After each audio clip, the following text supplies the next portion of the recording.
Good morning students, myself Jitendra Kumar Jain, PGT in Physics. I welcome you all on the YouTube channel of St. Joseph Public School, Tonk. As we have discussed the chapter 1 electric charges and fields and many topics we have discussed about Coulomb's law, vector notation of Coulomb's law. In the last video, we have discussed about the basic concept of electric field and the unit and dimension of electric field. And that electric field is what? Electric field intensity is the force per unit Coulomb, force per unit charge is called electric field intensity, that is denoted by E. So, in today's topic, in today's video, we are discussing the electric field due to point charge, and then we calculate in the continuously in the electric field due to multiple charge system. Clear? So, initially we are starting with the electric field due to point charge. For this electric field, for point charge, we assume that a source charge Q is placed at origin O.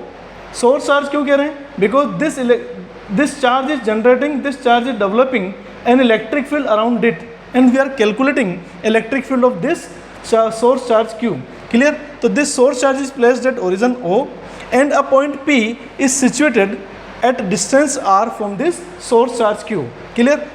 A test charge Q naught is situated at point P where where this source charge applying a repulsion force on this test charge. Repulsion force is why? Because this charge is positive, we are taking, and this Q naught test charge is already positive, that is plus 1 Coulomb. So both are positive charges. Then definitely this source charge will repel this Q naught test charge. Clear? The direction of repulsion is along this direction, यानी कि along the direction OP, that is in the direction of unit vector R. तो जो force लग रहा है repulsion force, वो इस unit vector are के डायरेक्शन में आपको मिलने वाला है. क्लियर? अब फोर्स कितना लगे, तो डेफिनेटली अपने पास कूलम्ब्स लॉ है, तो we are calculating the force on Q naught due to Q is according to Coulomb's law F is equal to K Q naught upon R square. K तो common constant है, Q first charge, Q naught second charge upon R square of the distance between them, and this R unit vector is the direction of the force. Clear?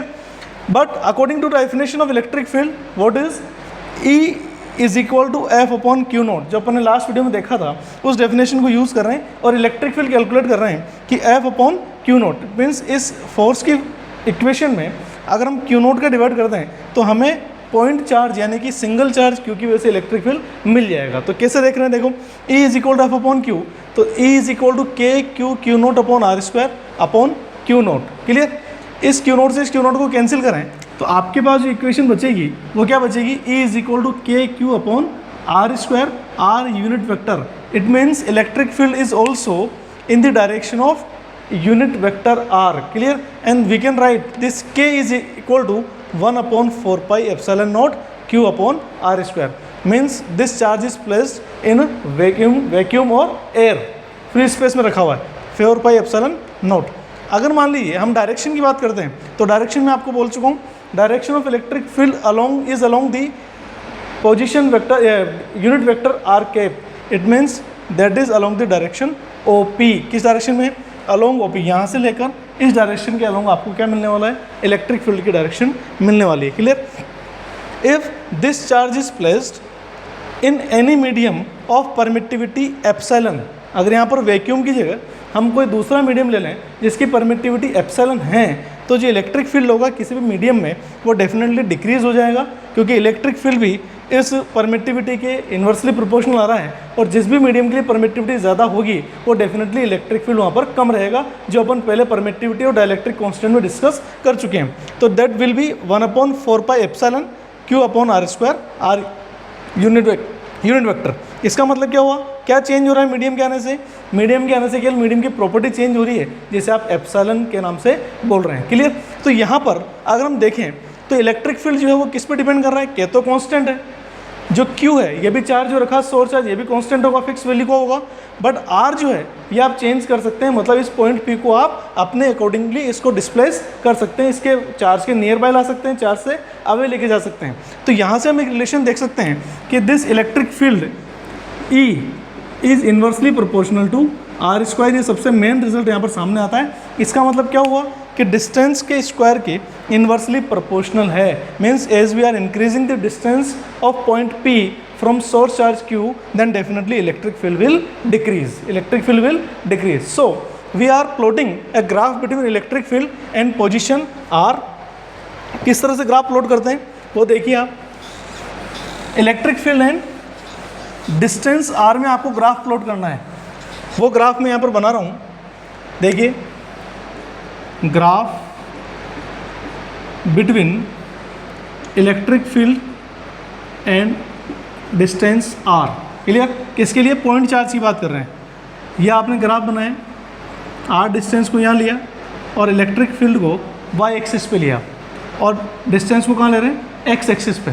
तो initially जब आप origin के आसपास होते हैं तो electric field की value बहुत ज़्यादा होगी जब हम चार्ज के बहुत पास में, और जैसे जैसे हम चार्ज से दूर जा रहे हैं वैसे वैसे इलेक्ट्रिक फील्ड इस फॉर्म में डिक्रीज होता है. यानी कंटिन्यूसली क्या होगा? ये डिक्रीज होता जाएगा और बहुत ज़्यादा डिस्टेंस जाने पर ये बिल्कुल अप्रोक्सीमेटली जीरो के आसपास आ जाता है. जीरो नहीं है, जीरो कब होगा? जब R की वैल्यू इन्फाइनाइट हो जाएगी, तब इलेक्ट्रिक फील्ड जीरो हो सकता है, जो कि हम थ्योरेटिकल बात कर रहे हैं. क्लियर? तो ये तो ग्राफ किस किस का है? E और R का. This is E according to E proportional to R square. अगर हम एक और ग्राफ बनाएं, जो ग्राफ किस किस के बीच में, वो आपको ध्यान से देखना है. Electric field is on y axis and x axis पे हम 1/r स्क्वायर ले रहे हैं. क्या ले रहे हैं? 1/r square. अभी आपने देखा था E is proportional to 1/r square. तो इस कंडीशन में क्या होगा? ये जो इलेक्ट्रिक फील्ड है ये इस 1/r स्क्वायर के डायरेक्टली प्रोपोर्शनल है.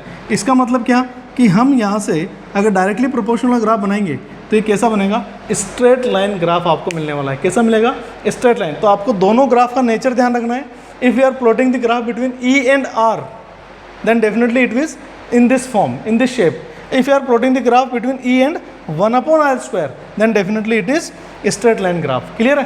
तो ये थी बात किसकी? पॉइंट चार्ज की. अब अगर हम मल्टीपल चार्ज सिस्टम की बात करते हैं तो नेक्स्ट अपन कंटिन्यू में इसको डिस्कस कर रहे हैं.